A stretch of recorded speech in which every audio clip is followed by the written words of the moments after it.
고린도전서 10장 1절에서 11절 말씀을 중심으로 하나님의 은혜를 나누고자 합니다. 이제 거기 프린트물에 여러분 나와 있으니까 그걸 보시고, 고린도전서 10장 1절부터 11절 말씀은 출애굽의 여정을 묘사하면서 이것이 우리 신앙의 거울이라고 11절 한번 같이 읽어봅시다. 시작. 저희에게 당한 이런 일이 거울이 되고 또 말세를 만난 우리의 경계로 기록하였느니라. 프린트물에 보셔도 되고 고린도전서 10장을 찾아놓으셔도 됩니다. 그러니까 이것이 우리에게 거울이 된다라는 거예요. 거울은 뭡니까? 보고 나를 바꾸는 게 거울이죠. 여러분 여자 우리 성도님들 그 눈썹을 그리고 그러지 않습니까? 근데 거울 보고 그리다가 거울을 보니까 한쪽이 위로 더 올라갔어. 그럼 어떻게 합니까? 괜찮아, 개성이야. 그러고 여러분 나갑니까? 우리가 뭐 김미화도 아니고 뭐 일자무식 이렇게 붙이고 까만 테이프 붙이고 나가는 것도 아니지 않습니까? 거울 보면 어떻게 돼요? 화장이 잘못됐으면 화장을 고치죠. 그리고 남자들도 저 같은 경우는 넥타이 매고 그럴 때 이 넥타이를 매면 그 넥타이가 묶고 보면 한쪽으로 이렇게 기울어져요. 한쪽으로 이렇게 가. 그럼 우리 집사람이 뒤에서 이러는 거예요. 그런데 이게 넥타이 조절하라는 건데, 이게 이쪽으로 하면, 이렇게 뒤에 사인을 주는 거예요.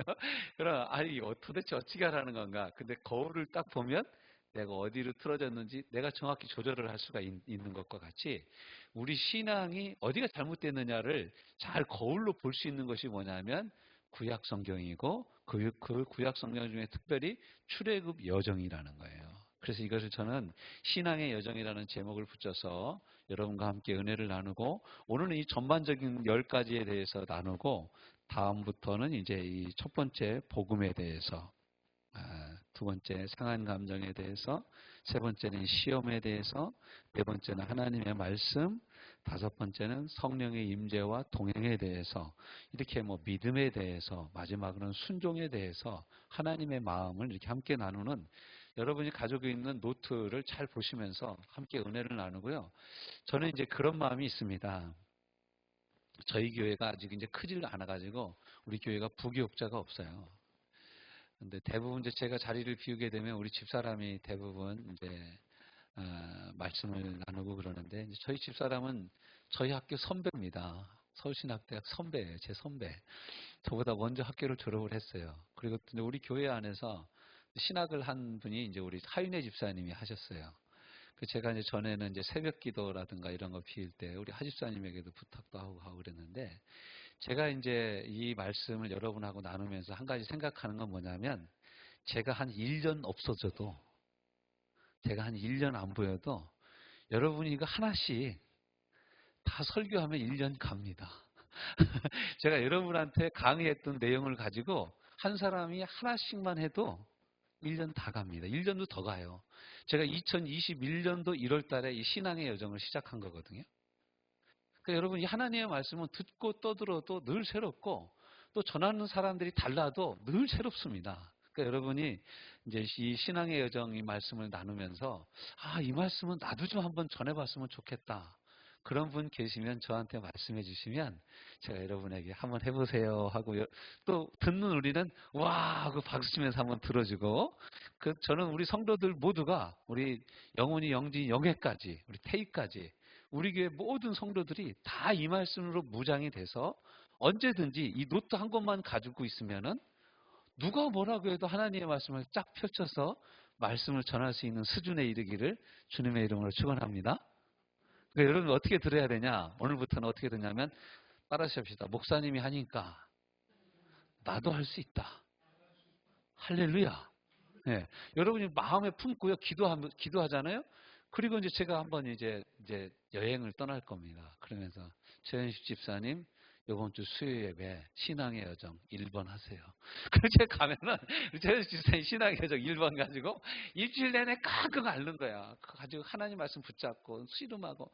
목사님이 쉽게 하더만 여러분이 한번 해보려고 그러세요. 왜 그렇게 말은 안 나오고 입은 바짝바짝 마르고 정신은 왔다 갔다 하고 그러는지 몰라요. 근데 여러분 이런 걸 자꾸 체험하면서 저는 이제 우리 교회가 우리 이제 여기 이 말씀을 듣는 우리 모두가 한 강의 이상씩 어떻게 보면 한 주제 이상씩 어떤 사람은 치유라는 주제로 15가지, 어떤 사람은 믿음이라는 주제로 17번, 어떤 사람은 신앙의 여정이라는 주제로 10번, 그리고 또 광야 10번이죠. 그리고 가나안 10번, 20번 아닙니까? 그리고 또 그리스도인의 온전이라 해가지고 팔복을 좋아하시는 분은 팔복을, 그리고 산상수훈 좋아하시는 분은 산상수훈을, 또 마태복음 8장 9장은 치유를 우리가 15번 했지 않습니까? 그다음 치유를 하고 싶다. 그런 분은 치유에 집중을 하고, 이렇게 해서 여러분, 저와 여러분 모두가 제가 여러분하고 나눈 모든 말씀을 함께 공유하고, 그러니까 여러분 어디 가든지 이 딱 책을 한 권만 여러분이 가지고 있는 이 책을 한 권만 딱 들으면 여러분은 적어도 한 80편 이상의 설교를 할 수 있는 하나님의 사람이 된 겁니다. 아멘 좀 크게 하세요. 아멘. 여러분이 만들려다 보면은 여러분 못 만들어. 머리 터져. 그러니까 제가 여러분한테 해놓은 걸 가지고 여러분이 마음에 품고 있으면은 누가 무슨 얘기를 하면, 야, 잠깐만 기다려봐. 그 신앙의 장 딱 그리면서, 너 신앙이 여기 와 있어. 너 맨날 넘어지지? 그렇게 얘기해 줄 수 있어야 되는 거예요. 이걸 여러분이 마음에 품고 이 말씀이 저와 여러분의 말씀이 되어져서 어느 곳에 있든지 누구에게든지 하나님의 말씀을 증거할 수 있는 우리 화성 큰샘교회 평신도 사역자들이 되시기를 주님의 이름으로 축원합니다. 제가 한 1년 어디 갔다 와도 되겠죠? 갔다 와도 돼요. 우리 집사람하고 저하고 가도 화성 큰샘교회가 아무 이상 없이 돌아가야 됩니다. 저와 여러분, 우리 집사람하고 저하고 갑자기 죽으면 어떻게 할 거야? 여러분 중에 누가 해야지. 하고 누가 와? 시골교회 누가 오겠어? 물론 올 수도 있겠지만 아무튼 여러분, 내가 한다. 그런 생각을 가지고 여러분이 좀 졸지 마시고 말씀을 집중해서, 이건 내가 언젠가는 또 내가도 할 수 있는 설교다. 진짜 안 하면 제가 여러분 수예배 때 하고 주일 오후 예배 때 한 사람씩 시킬 거야. 그럼 또 교회 안 나온다? 그러지 말고, 여러분, 이 믿음은요, 이 하나님의 나라는 뭐 하는 사람의 거예요? 침노하는 사람의 거예요. 여러분이 진짜 축복의 말씀 붙잡잖아요. 가나안의 영역에 들어가는 축복의 말씀 붙잡고 그 말씀 여러분이 말하고 그 말씀을 증거하기 시작하잖아요. 그러면 말씀 따라 오는 축복이 내 것이 되는 줄로 믿습니다. 치유의 말씀도 마찬가지예요. 내가 치유의 말씀 붙잡고 증거하잖아요. 그럼 그 치유가 나의 것이 되는 거예요. 할렐루야. 축복의 말씀을 전하면 축복이 내 것이 되고, 치유의 말씀을 전하면 치유가 내 것이 되고, 능력의 말씀을 전하면 능력이 내 것이 되고, 은사의 말씀을 전하면, 성령의 은사의 말씀을 전하면 성령의 은사가 내게 임하는 거예요. 이제 제 후배들이 저보고 가끔 물어봐요. 목사님은 어떻게 설교를 하십니까? 물어보면, 나는 내가 설교를 가지고 강의하는 강의가 한 100개 정도 된다. 100개. 이 100개를 가지고 항상 돌리고 있다. 100개를. 근데 우리 성도들이 너무너무 감사한 건 뭐냐면 100 해가지고 1번부터 시작해서 100하고 다시 오늘 신앙의 여정으로 돌아온다? 그럼 여러분 무슨 생각 들어요? 아무 생각이 안 나는 거야. 아무 생각이 안 나. 그러니까 다 잊어먹었어. 그러니까 여러분 오늘 다시 잊어먹지 마시고, 그래서 여러분 따라서 한번 해봅시다. 천재의 기억력보다 흐릿한 목이 낫다. 그러니까 이 기록하는 게 그 위대한 거예요. 여러분이 이게 기록된 것을 가지고 있다는 게 대단한 거예요. 혹시 오늘 이거 가지고 이거 자기 책에 없는 분 한번 손 들어보세요. 없습니까? 일과 없는 분. 신앙의 여정. 우리 일과 없죠. 예, 일강 없죠.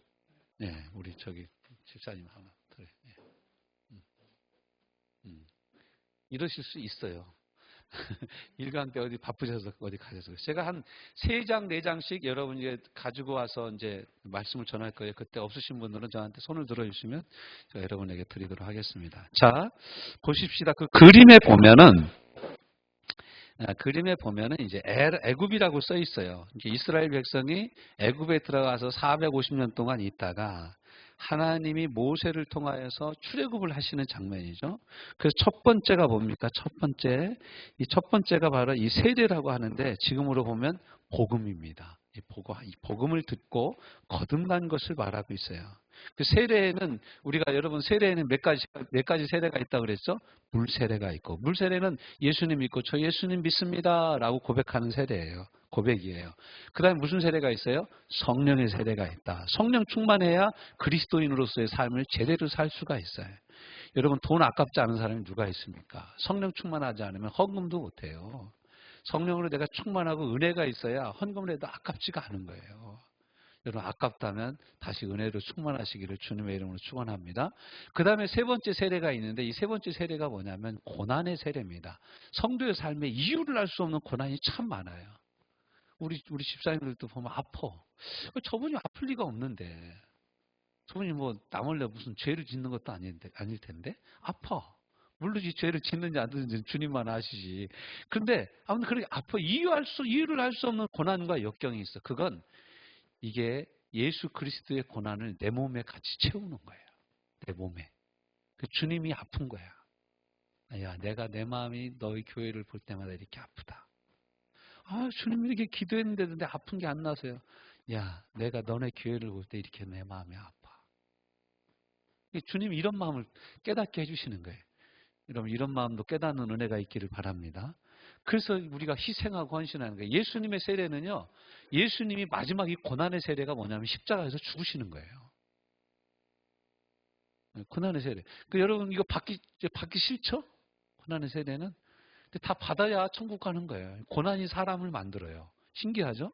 멀쩡할 땐 사람이 안 돼요. 근데 막 고난이 오고 아프고 뭐 이 발을 디딜 수가 없고 음식을 삼킬 수가 없고 막 머리가 너무 아프고 잠을 못 자고 막 이러면 그때서야 우리가 깨달아. 진짜 의지할 분은 하나님 한 분밖에 없구나. 깨닫는 거죠. 이게 이제 고난이 우리에게 유익인 거예요. 그래서 첫 번째가 이제 복음이에요. 그리고 이걸 이제 세례라고 말하고 지금 보면 복음이고 두 번째 2번은 홍해를 건넌 후 이스라엘 사람들이 뭘 만나요? 마라라는 쓴물을 만나서 반응을 해요. 우리는 예수님 믿고 눈물 콧물 흘리고 나면은 다 저절로 사라지는 줄 알죠. 그렇지 않습니다. 옛날 쓴물이 다시 올라와. 마치 이것은 옛날에 우리 구정물을 이렇게 사용할 때 막 저으면 가라앉았던 밑에 밥풀떼기가 올라오는 것하고 비슷해요. 저희는 짐승을 별로 안 키웠는데 저희 이제 작은어머니네가 같은 동네에 살았는데 작은어머니가 꼭 우리 집에 그 구정물을 가지러 오는 거예요. 그 음식물 찌꺼기를 가지러 온 거죠. 그러면 이 음식물 찌꺼기가 계속 거기다 불을 붓는데 우리가 보면은 다 가라앉아가지고 위가 물이 맑아 깨끗해. 그러면 작은엄마가 와서 형구야 이거 구정물 가져간다. 그래 예. 그러면 내가 작은엄마 어떻게 하나 보면 막대기 같은 걸로 막 젓는다. 이걸 구정물을 저으면 밑에 가라앉았던 밥풀떼기들이 다 올라와. 그러면 이제 그걸 따라서 가시더라고. 그걸 이제 여기 이렇게 빵 같은 거 받쳐가지고 딱 따라가고 그 국물은 버리고 건더기만 가지고 가시는 거예요. 그렇게 해가지고 싹 가지고 가시더라고요.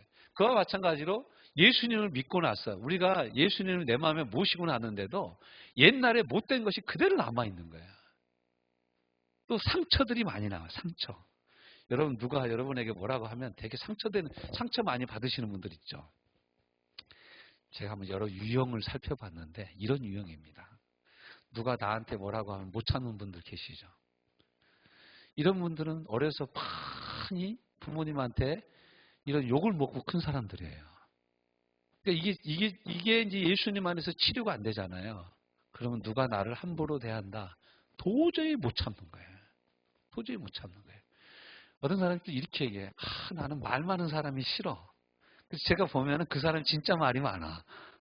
자기가 말이 많은 거야. 그래서 남이 말이 많은 걸 도저히 못 견디는 거예요.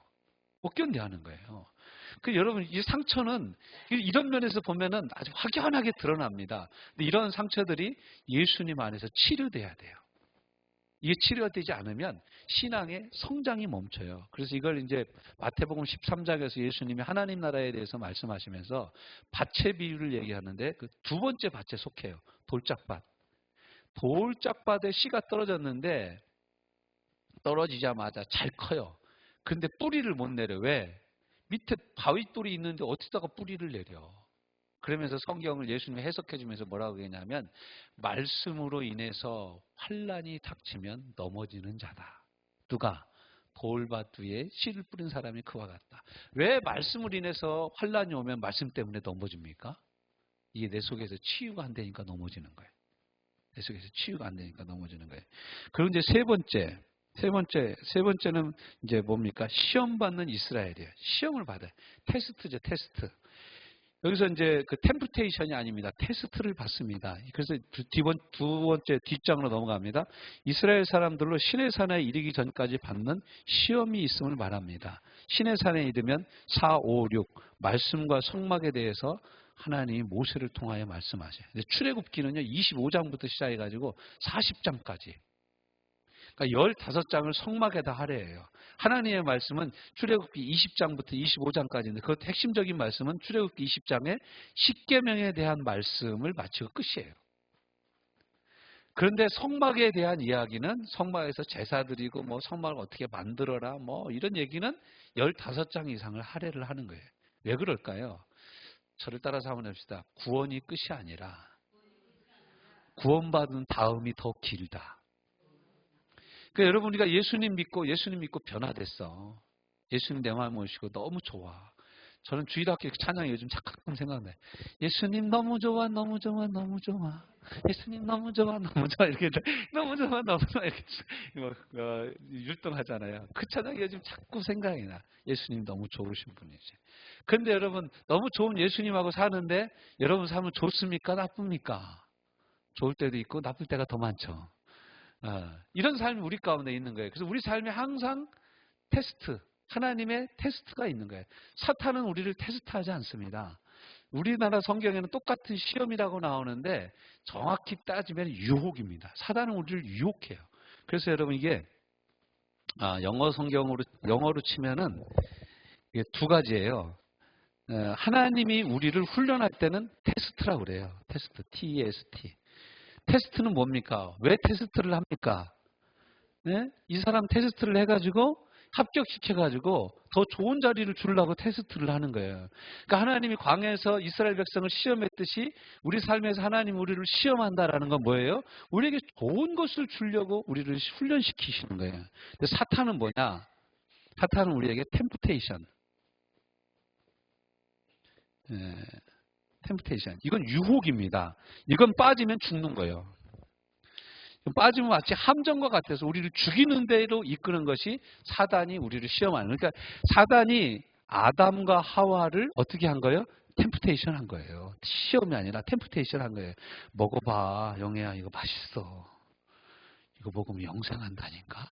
이게 꼬셔가지고 영애가 아멘하고 받아들여가지고 죄가 시작된 거죠. 아담, 하와가 그렇게 된 거예요. 이게 이제 템프테이션이에요. 근데 하나님은 항상 우리를 이렇게 하지 않으시고 테스트를 하신다는 거예요. 테스트를 내셔서 야, 내가 우리 딸에게, 우리 영애 딸에게 내가 좋은 선물을 해주고 싶은데 얘가 이 선물을 감당할 나이가 안 되는 것 같아. 그럼 어떻게 내가 시험해보고 얘를 줄까? 쉽게 얘기하면 이제 뭐 태블릿 PC 같은 걸 하나 내가 영애한테 주려고 그래. 근데 영애가 이걸 들고 다니면서 맨날 떨어뜨려. 그럼 줄 수 있어요, 없어요? 못 주죠. 그래서 영애한테 한번 줘보는 거예요. 영애야, 너 이거 한번 들고 다녀봐. 이거 이렇게 쓰는 거다라고 가르쳐 주는 거예요. 근데 얘가 이걸 잘 썼어. 야, 이거 떨어뜨리면 안 돼. 떨어뜨리면 안 돼. 이거 잘 가지고 다녀. 너 잘 가지고 다닐 수 있어? 그러면 저 잘 가지고 다니. 이것 봐요. 한 번도 안 떨어뜨렸어요. 좋아. 그럼 내가 너를 새것 태블릿 PC 갤럭시 탭 S8 플러스를 사줄게. 이렇게 갖다 사주는 거예요. 왜 그걸 시험한 거예요? 더 좋은 걸 사주려고 시험한 거라는 거예요. 할렐루야. 그러니까 하나님 우리를 광야 생활을 할 때 시험한다는 거예요. 왜 시험해요? 좋은 것을 주려고 시험을 하시는 거예요. 자, 그 다음에 이제 하나님의 말씀, 그리고 이제 하나님과의 교제, 이게 이제 우리에게 거울이 된다라는 거예요. 7번. 마음이 말씀과 하나님과의 교제를 갖는 것임을 우리에게 가르쳐 주십니다. 하나님과 우리가 어떻게 교제하냐? 우리 마음으로 교제한다는 거예요. 마음은 생각을 담는 그릇입니다. 마음은 성경에서 또 마음은 다른 표현으로 할 때 인격의 중심을 마음이라고 그래요. 내 마음을 다하고 성품을 다하고 힘을 다하여 주 너의 하나님을 사랑하라 라고 말씀하셔요. 그래서 우리 마음이 어떻게 돼야 되냐. 그 마음에 대한 말씀이에요.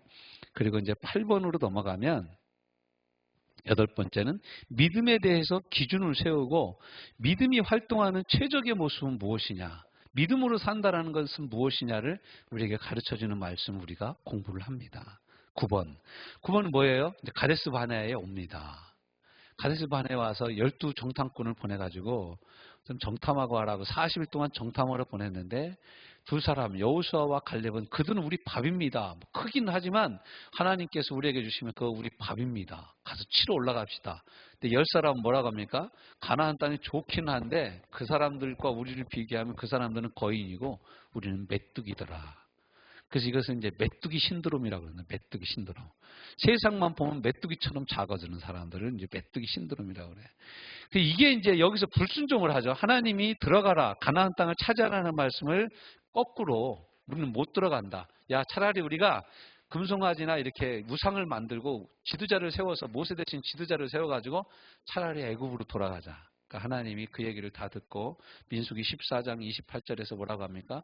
너희가 내 귀에 말한 그대로 내가 듣고 너희에게 시행할 텐데 너희가 정탐한 40일을 1년으로 계산해서 40년 동안 광야에서 너희가 방황하게 될 것이고 너희 중 2사람을 빼고는 나머지는 모두 다 광야에서 죽을 거다.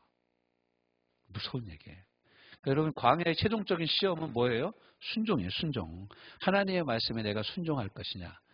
그래서 신명기 8장 4절부터 6절까지 말씀해 보면 야 너희 조상들도 알지 못하는 만나와 메추라기 때를 너희에게 주신 이유가 뭐냐. 이는 사람이 떡으로만 살지 않고 하나님의 입에서 나오는 모든 말씀으로 살 것을 너희에게 가르쳐 주려고 광야 생활을 허락한 것이다. 그럼 우리가 이 광야에서 해야 될 가장 잘 받아야 될 훈련은 뭐냐면 이겁니다. 딱 이거예요. 따라서 해봅시다. 말씀이냐 상황이냐. 말씀에 순종할 것이냐 상황에 순종할 것이냐. 그러니까 어떤 상황이 있든지 간에 내가 하나님의 말씀을 붙잡고 하나님의 말씀에 순종하기 시작하면 이제는 저와 여러분의 삶이 하나님이 복을 주시는 가나안으로 들어가기 시작하는 거예요. 거기서 하나님이 주신 축복들을 맛보는데 맨날 꼭 어떤 이상한 상황만 닥치면 모든 상황은 우리에게 똑같이 임합니다. 목사라고 그래서 이영구 목사는 하나님의 말씀을 전하는 사람이니까 안 좋은 상황 없이 건너뛰고 좋은 상황만 주겠다. 절대 그렇지 않습니다. 오히려 어떤 때 보면 저는 제가 더 많은 곤란한 상황에 처하는 모습들을 많이 보게 됩니다. 그런데 그때 내가 어떻게 해야 되냐? 하나님의 말씀에 붙잡혀야 된다. 내가 하나님의 말씀을 선택하는 거예요. 그래서 광야는요 선택하는 훈련의 장입니다. 그런데 마지막 10번째는 그럼 이렇게 광야를 우리 가운데 허락하신 하나님의 마음이 뭐냐. 우리를 그냥 빈털터리 만들려고 광야에 집어넣고 뺑뺑이를 돌리냐. 우리 죽이려고 뺑뺑이 돌리냐. 그게 아닌 거예요. 여러분 이 광야 기간이요. 이 출애굽해가지고 이 가데스 바네아라는 곳까지 이르기까지 1년 8개월입니다. 1년 8개월. 1년 8개월 걸렸어요. 근데 1년 8개월만 훈련 잘 받아가지고 순종하기 시작하면 어디로 들어간다? 가나안으로 들어가. 그러니까 여러분 신앙생활 몇 년 하셨어요? 응? 제가 물어볼게요. 여러분 가나안이요? 광야요? 왔다 갔다 해? 왔다 갔다 해요? 그 왔다 갔다 너무 하면 안 돼요. 이 광야는 이미 우리가 지나간 땅이 되어져야 돼요. 그래서 지나서 가나안 땅에 들어가서 하나님이 내게 주신 기업, 하나님이 내게 주신 복을 누리는 데까지 다 달아보고 천국 가야지. 죽어서 요단강 건너면 무슨 소용이 있어. 살아서 요단강을 건너는 하나님의 사람들 되시기를 주님의 이름으로 축원합니다. 살아서 요단강을 믿음으로 건너는 거예요. 순종함으로 건너는 거예요. 자, 그래서 이게 이제 1년 8개월인데 이거 1년 8개월만 제대로 하나님 말씀 훈련받고 순종하면은 가나안 땅에 들어간다는 것을 하나님 우리에게 가르쳐 주시는 거예요. 그래서 이 광야를 통해서 하나님 우리에게 가르쳐 주시고자 하시는 것이 무엇이냐. 여러분 뒷장에 보면 3번 같이 한번 읽어봅시다. 시작. 본래 광야길로 자기 백성들을 들어가게 하신 하나님의 계획된 시간은 2년이었습니다. 가데스 바네아에 이르기까지 걸린 기간이 2년입니다. 신앙의 훈련, 예비된 하나님의 약속을 누리고 30배, 60배, 100배의 열매를 맺는 풍성한 인생은 2년 정도 제대로 훈련받으면 누릴 수 있다는 것입니다. 준비되지 않은 요리사에게 요리를 맡길 수 없습니다. 숙련되지 않은 목수에게, 건축가에게 건축을 의뢰한 주인은 없어요. 4번 시작. 광야 생활의 원칙은 뭐예요? 구원이 오직 하나님의 은혜라는 원칙을 알게 하는 데 있습니다. 여러분, 이스라엘 백성들이 40년 동안 농사를 안 지었어. 근데 계속 만나를 먹고 살았다. 직장 생활을 안 했어. 그런데 먹고 사는데 지장이 없었어요. 옷도 신상 구제 살 것 없이 하나도 안 샀어. 근데 40년 동안 옷이 안 달았다. 여러분, 하나님 완전히 전적으로 책임져 주는 데가 광야입니다. 지금 광야는 내가 할 수 있는 일이 아무것도 없어요. 그래서 구원은요, 내가 할 수 있는 일이 아무것도 없는 게 구원입니다. 우리는 그냥 다 만들어 놓으신 하나님의 은혜를 받아들여서 믿어서 구원받은 것밖에 없어요. 그래서 에베소서 2장 8절에 뭐라고 합니까? 너희가 그 은혜를 인하여 믿음으로 말미암아 구원을 받았어요. 그 믿음은 뭐냐면 다 준비 밥상 다 차려놓고, 야, 너 와서 먹기만 하면 돼. 나 수저도 없는데, 야, 수저까지 다 놨어. 너 먹기만 하면 돼. 그럼 나는 입만 가져가면 되는 거야? 그럼 너 입만 가져가서 먹기만 하면 돼. 이것과 같은 거예요. 근데 그 먹는 것도 나 귀찮아서 못 가겠어. 그럼 할 수가 없지. 그럼 할 수가 없지. 예전에 참 부끄러운 얘기지만 제가 담배를 폈었습니다. 청년 때. 근데 담배를 피다 보면 이제 담배에 얽힌 여러 가지 이야기가 있습니다. 식후 연초는 불로장생이요. 이런 말로부터 시작해가지고 마지막 돛대는 마누라하고도 안 바꾼다. 이런 얘기도 하고 그랬습니다. 근데 이제 최고 얄미운 사람이 뭐냐? 어떤 사람들이냐면 입만 가지고 오는 사람들이에요. 담배 있냐? 그래서 있어. 한 대 딱 빼. 불 있냐? 야, 너는 뭐 입만 가지고 다니냐? 그렇게 하면서 붙여주는 사람이었어요. 그래서 우리가 그때 많이 했던 얘기가 있습니다. 능력 없으면 끊어라. 그랬어요. 야, 사서 필 능력이 없으면 끊으라는 거예요. 네, 참 그런저런 얘기를 많이 했었는데 우리가 하나님의 은혜로 구원을 받았어요. 그러니까 여러분, 이스라엘 백성이 힘쓰고 애써서 홍해가 갈라진 거 아니에요. 그렇죠? 홍해가 왜 갈라졌어요?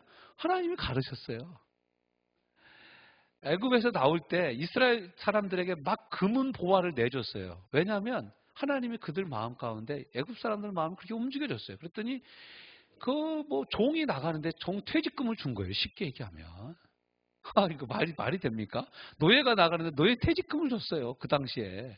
있을 수가 없는 일이죠. 광야에서 먹을 게 없는데 아침마다 먹을 걸 주시는 거예요. 고기 먹고 싶다 그러면 쇠고기 메추라기 떼를 보내주시네. 이런 역사를 하나님 일으키시는 거예요. 그 40년 동안 농사 짓고 아무것도 안 했는데 이렇게 그냥 다 먹고 사는 거예요. 그래서 저는 이제 한편으로 이런 생각도 해봤어요. 이스라엘 백성들이 왜 그렇게 원망과 불평불만이 많았을까? 이놈들이 일을 안 해서 그래.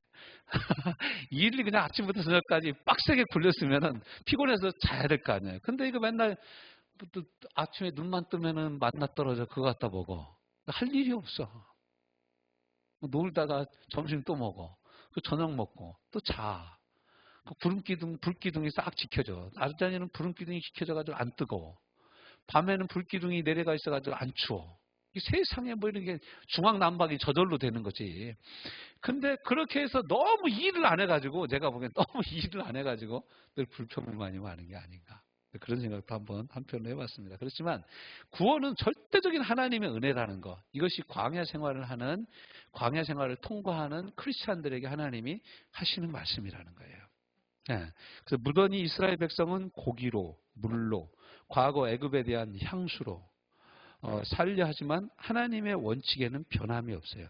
40년간 닳지 않는 신발과 헤어지지 않는 옷은 하나님의 은혜를 우리에게 말해주고 있습니다. 구원은 하나님의 천적인 은혜다. 우리 어린이들 노래가 하나 생각났어요. 도깨비 빤스는 10년이 지나도 닳지 않아. 그런 노래도 있잖아요. 그런 것처럼 이 하나님이요, 정말 이 이스라엘 백성들의 옷을 상하지 않게 만든 거예요. 그게 여러분 드라이 클리닝을 해놓고 맨날 입는다 해도 40년간 입을 수 있는 옷이 어디 있습니까? 여러분 여기 40년 동안 옷 입는 사람 있습니까? 40년 된 거? 그다 좀 먹어서 못 입어요. 나중에 펴보면 색이 바래져 있어. 근데 하나님 40년 입어도 끄떡없는 옷을 입혀주고 신발을 신겨줬다. 아니 옷은 그렇다고 쳐. 어떻게 40년 동안 신발이 안 탈고 신을 수가 있냐 이거야. 근데 더 놀라운 건 뭐냐면요. 가나안 땅에 들어가자마자 만나가 딱 끊어집니다. 그때부터는 자기가 옷을 꼬매서 해 입어야 돼. 그때는 신발도 자기가 사서 신어야 돼. 이 가나안의 삶은 뭐냐면 심는 대로 거두는 거예요. 그러니까 많이 심으면 많이 거두고 적게 심으면 적게 거두는 거예요. 여러분 많이 심어서 많이 거두는 은혜가 있으시길 바랍니다. 고린도후서 9장 말씀에 보면 또 이렇게도 말씀하시겠어요. 야, 너희가 심을 마음만 있으면 하나님이 먹을 것과 심을 것을 같이 주신다. 그러니까 여러분 심을 좋은 마음을 품으시기를 주님의 이름으로 축원합니다. 그러면 하나님이 여러분 심을 것을 주실 뿐만 아니라 보너스로 먹을 것도 주신다는 거예요. 심을 것은 한 번 심으면 되지만 먹을 것은 항상 주셔야 되잖아요.